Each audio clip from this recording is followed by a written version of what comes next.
is robbed here. It's insane. Everybody. My mother-in-law was robbed at the Grove. She was pickpocketed, and then they went to the Apple store and Walmart and everywhere else and charged thousands and thousands of dollars. I mean, it's very sophisticated, and you're kind of like, once you're cased, your house is cased, or you personally are cased. I mean, I think you're passed, much like Jen Shaw, your name is passed around the network. So they already knew she was rich, so she's probably been passed on, and these guys were stalking her, and they probably been watching her moves. I mean, that is terrifying here. Like, it is terrifying, but here's my only thing.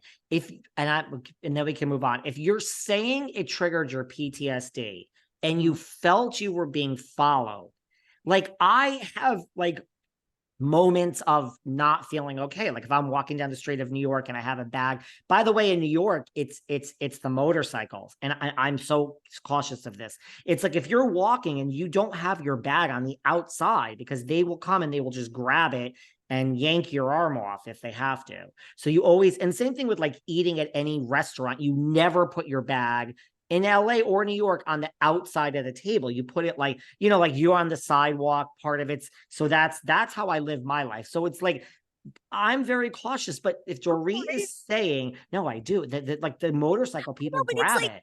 To me, then I don't even know why people have nice things anymore, especially in New York and Los Angeles. You're such a target. You out with your Rolex. Why even have a Rolex? I mean, don't even tell anyone. People go, oh, LA is so expensive. I'm like, I feel like I save so much money living here because I don't buy anything nice. Listen, but the point is, if you PTSD is triggered, and you feel people are maybe okay. So she's saying she learned of them following her afterwards. Okay, through the police, right? Okay, because like if you feel you're being followed, then I was going to say that was my point. It wasn't about me. Like you hold the bag like your baby and you run for the damn car. Protect the Hermes at all costs. I don't know, but I get it. Okay, so it triggered her PTSD. I don't know. Is this? I hate to say Dorit is making up storylines, but Dorit girl, and hey, Sarah, our girl Erica learned what empathy is. She learned it. She was figuring it out in real time. She took it in. She was like, wait, so like, how do I be empathetic to these women? And the therapist was like, listen to them, understand, like, have a heart. I mean, she's like, oh, so I'm supposed to feel what they're feeling based on their life experience. Oh, like putting myself in their shoes. Okay.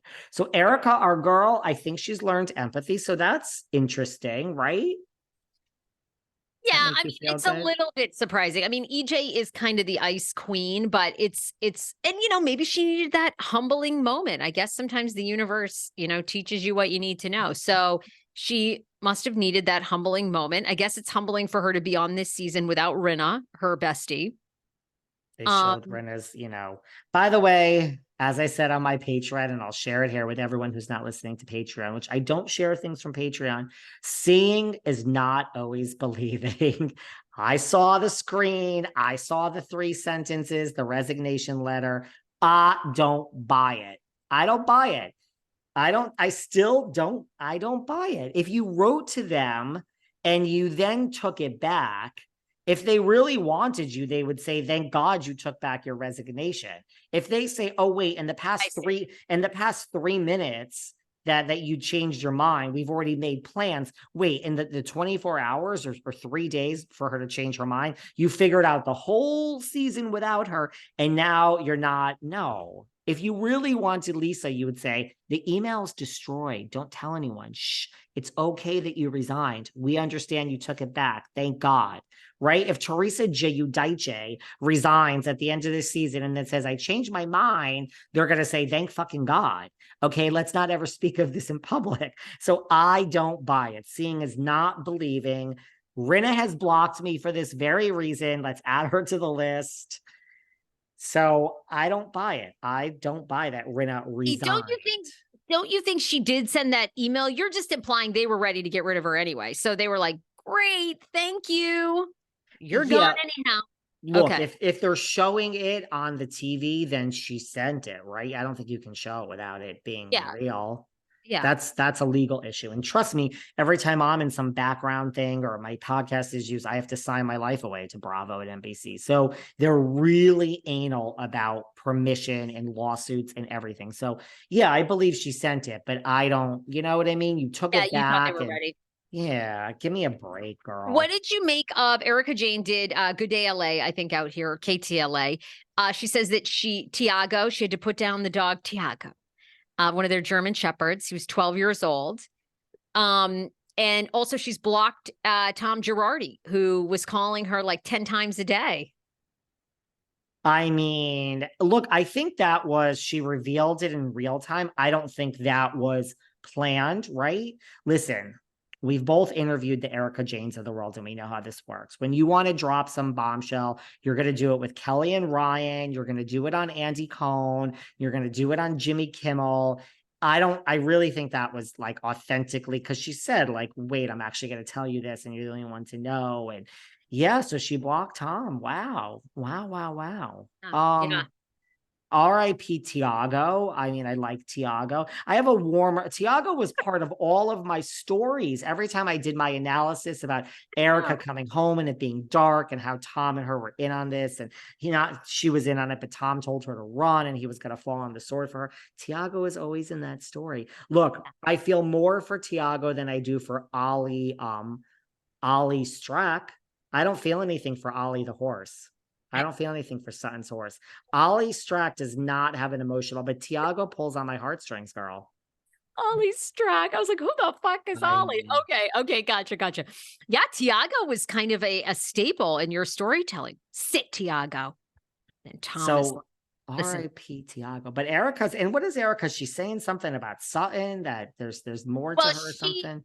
she says Sutton is playing the game, that Sutton wants to be liked by the audience. So Sutton is playing up all that she can so the audience will love Sutton, and not being authentic to who Sutton is. That's what Erica says. And then I believe our friend Ronald Richards, I'm not sure, he's not quoted in the article, so I guess I don't know if this is Ronald or not. But hearing how Erica and her lawyers are misleading people to still think that Erica has any claim to the earrings. Of course, we know the 700,000 or $1 million earrings have been sold. Erica, I think sometime this year had said, I'm going to get them back. They are legally mine. Anyway, a trustee says that's absolutely not true, that she's sort of leading the public to believe that, some of these items that have been taken back from her, she has claim to, and she has zero claim to it. It was kind of a confusing article. I think probably our friend Ronald Richards knows the details more, but basically that EJ's attorneys are trying to confuse the public to make it seem like Erica is like found innocent or cleared or like has a claim to any of this stuff, and she doesn't, according to the article. You know what I say about that? What? Sarah, the best part of losing it all is getting it all back. The best part of losing everything is getting it all back. Oh, It's kind of a great tagline. Kind Yeah. of a great tagline. Overall, I'm giving this season's taglines a big